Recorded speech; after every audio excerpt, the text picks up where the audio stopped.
Gostaria de agradecer a Vossa Excelência pela ocupação da presidência nesse momento, enquanto nós providenciamos o nosso pronunciamento, e dizer que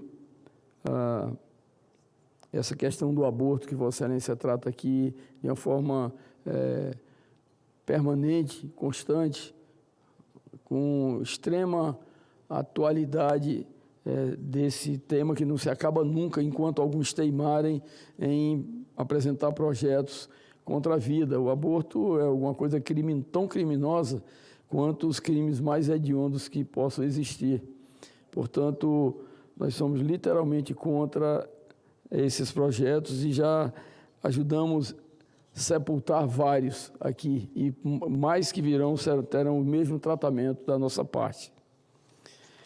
Eu quero, hoje, senhor presidente, meus colegas senadores e senadoras, aqueles que nos assistem, dizer que a Amazônia Legal voltou a nos dar um alerta dramático em novembro.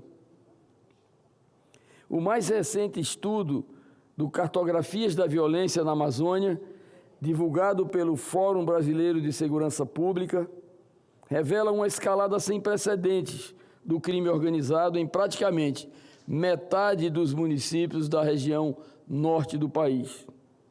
Estamos falando de 344 dos 772 municípios da Amazônia Legal, ou seja, 45% da região sob influência de facções criminosas. Isso representa um aumento de 32% em apenas um ano, comparado a 2024, quando eram 260 os municípios mapeados. Não é apenas uma expansão territorial, é a institucionalização de redes criminosas. O estudo identificou 17 facções diferentes, incluindo não só grupos nacionais, mas também, e perigosamente, grupos transnacionais. E não para por aí. Uma das mais conhecidas facções nacionais ampliou sua presença de forma massiva na região. Agora está presente em 83% dos municípios sob a influência de facções, ou seja, em 286 cidades, seja com domínio hegemônico ou em disputa com outros grupos. Esse avanço reflete uma lógica estratégica. Para esta facção, a Amazônia não é apenas uma rota do tráfico, onde existem os rios da cocaína. Entre eles, o Abunã, Acre, Caquetá, Envira, Içá, Japurá, Javari, Juruá, Madeira, Mamoré, Negro, Purus, Tarauacá, Auapés e Chié. O que existe hoje na Amazônia é um território central de poder, franquias criminosas para garantir a hegemonia tanto no atacado quanto no varejo da criminalidade que assusta e que amedronta a população brasileira.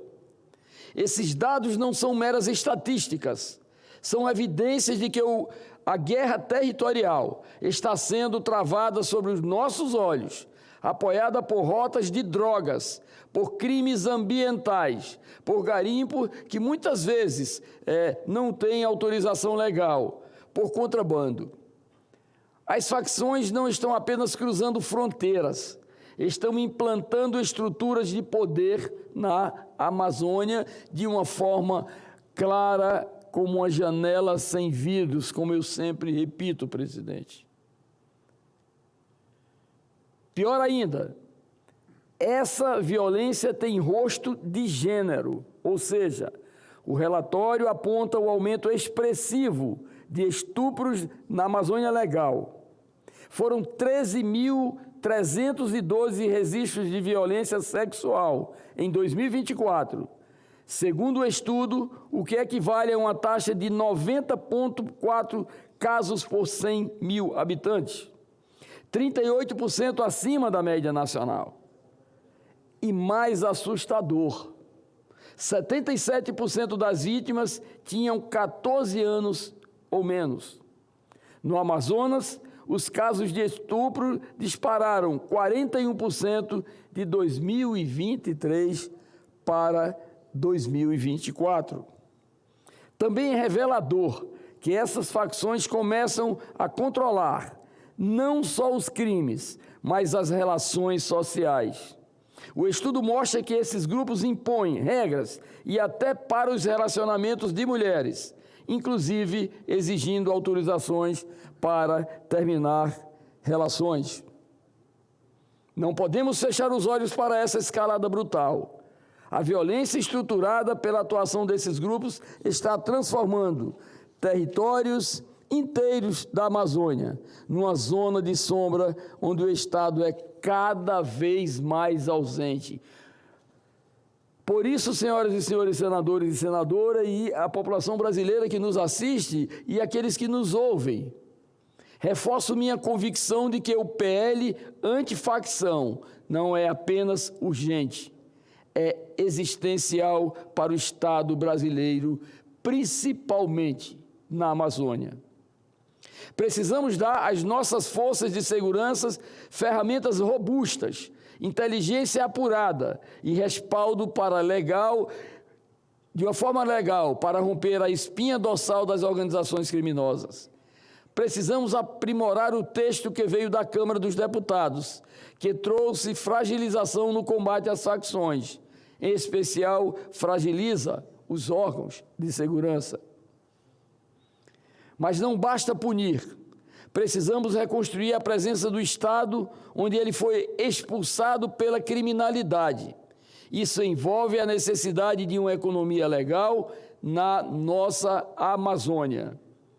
Devemos estimular ativamente alternativas econômicas, inclusivas e lícitas, para que a população amazônica não dependa cada vez mais do crime. A presença estatal também é fundamental para aumentar investimentos em infraestrutura, educação, saúde e segurança, infraestrutura para que o Estado recupere a credibilidade e a autoridade, principalmente nos municípios vulneráveis. Necessitamos de um zoneamento ecológico e econômico. E nisso, chamo a atenção para meu projeto de zoneamento PL 4.765, PL 4.765 de 2020 ainda, já se passaram quase 5 anos, que provê regras para o uso da terra, sustentabilidade e previsibilidade, investimentos sérios e, simultaneamente, constrói barreiras legais para a exploração ilegal por essas facções criminosas. Esse projeto é fundamental, mas está esquecido na CMA por preconceitos ambientalistas. Ao radicalizar contra o desenvolvimento da Amazônia, alguns grupos mais radicais condenam a população daquela região à ausência de oportunidades e de atividades legais que concorreriam ao crime. Pioram a vida das pessoas que lá vivem e agravam o problema ambiental ao jogá-lo na mão do crime, ao invés de preservar. Não podemos esquecer de que precisamos de políticas de gênero e proteção à infância.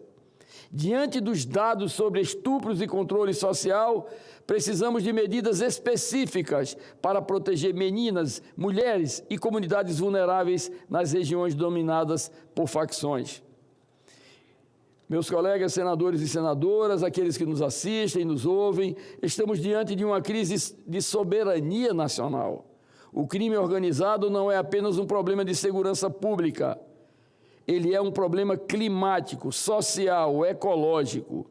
Cada facção que se fortalece na Amazônia fragiliza o Estado, destrói vidas, mina todas as nossas instituições.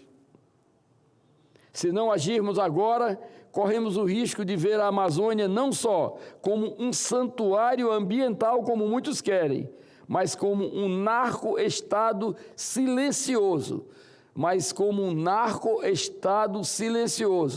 controlado por quem não presta contas absolutamente a ninguém. Portanto, conclamo vossas excelências, corrijamos os erros cometidos na análise do PL antifacção, analisemos ele com seriedade, façamos deste momento um ponto de virada. A legalidade e a soberania brasileira na Amazônia depende de nós. Senhor presidente, esse pronunciamento que a quatro mãos a nossa assessoria se debruça, mas que nós vivemos na prática, que nós vemos inclusive nos instrumentos de pesquisa aqui no nosso país, a gente percebe que hoje o maior fantasma que assola a população brasileira é exatamente a criminalidade e, nos seus desdobramentos, as ações dessas facções criminosas que vêm atormentando dia e noite o povo brasileiro. Todas as pesquisas que você se debruça hoje e tem o cuidado de ler e acompanhá-las, já tem como ponto de preocupação maior da sociedade brasileira a segurança.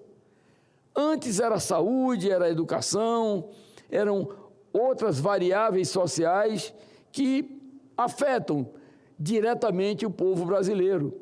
Mas hoje, a criminalidade adquiriu um caráter tão incontrolável pelo Estado brasileiro que ela tem passado a ser, ultimamente, o ponto de inflexão entre as outras preocupações da população brasileira para que possa o Estado reagir, o Estado brasileiro, sobre esse guarda-chuva, sobre esse manto da proteção que leva a todas as famílias em todos os níveis. Aqui nós nos debruçamos hoje sobre a questão da Amazônia, especialmente também do meu estado, onde as facções criminosas brasileiras já estão infiltradas e, pior que tudo, as facções venezuelanas, porque ali estamos numa fronteira aberta, livre, uma fronteira seca de mais de 1.000 quilômetros, a nossa fronteira seca com a Venezuela. Existe uma facção, né, que está aterrorizando o nosso estado de Roraima, já está inclusive conflitando com as facções brasileiras, para você ver a que nível chegou, que é a famosa Trem de Aragua, que é famosíssima na Venezuela, e pela ausência do Estado brasileiro, tem realmente causado um pânico, um terror em Roraima, no Amazônia, e, se não tiver cuidado, vai se infiltrar de uma forma agressiva em todo o país. Portanto, a conversa que nós ouvimos das pessoas simples, das pessoas mais humildes, daquelas mais letradas, da população como um todo, no nosso estado, é exatamente o que nós ouvimos em todo o Brasil.